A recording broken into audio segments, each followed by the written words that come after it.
Queerful.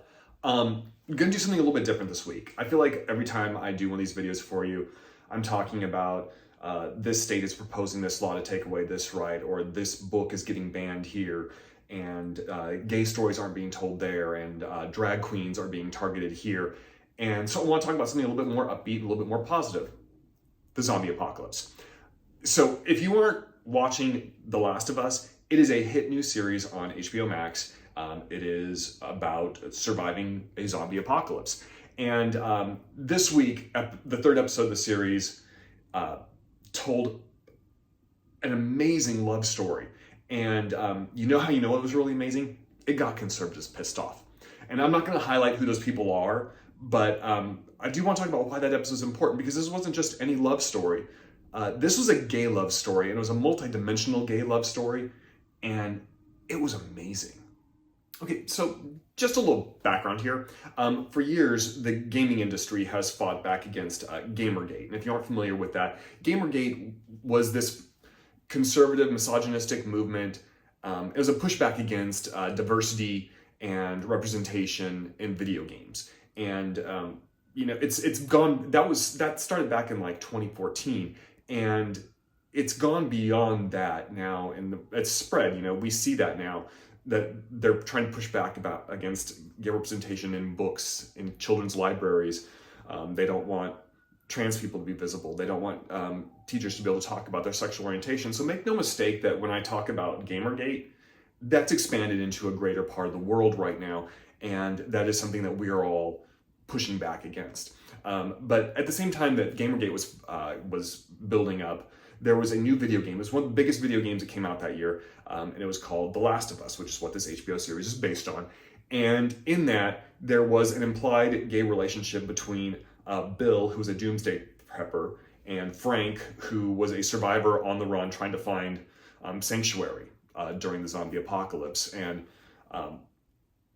the story is, at the time, it was groundbreaking to even have that implied in a video game. And now, I'm not a gamer or anything like that, but I have friends who are, and I've talked to them about this, and they've gone on to say that, like, not only is that story important in the video game, but as the game has gone on, there are more and more queer stories being told in this game, including trans, lesbian, and bisexual cast members of the story. So it's a really big deal that this is happening, and we can look forward to all these stories being told in this game, and hopefully in the new series on HBO Max. So, like I said, this story was brought to life in the HBO Max series, The Last of Us, and it has everyone talking about it. If you looked at social media the night after the episode aired, everyone was talking about how amazing this episode was. And I don't want to get into spoilers or anything like that if you haven't watched it yet, but I just want you to think about something here.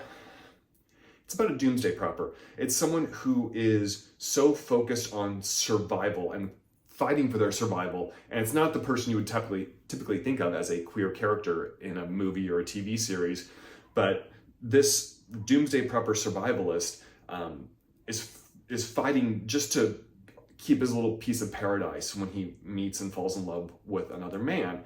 And what's important about this story is it's about connecting with somebody, and it's not about fighting.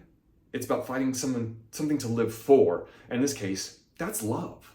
So it's a universal story, and the reason I bring this up here is because it's about the importance of connections. And that's part of what Queerful is doing here as a community. We're creating a place for people to connect with each other and to share our stories and to grow and learn and be together. And that's important for us and for the world to survive.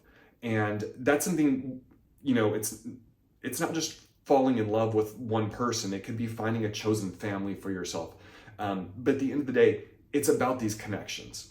So as we head into Valentine's Day week here, I just want to remind all of you that how important it is to connect with each other, because it's not always about fighting. It's time to find something to live for. And that's what we're doing here.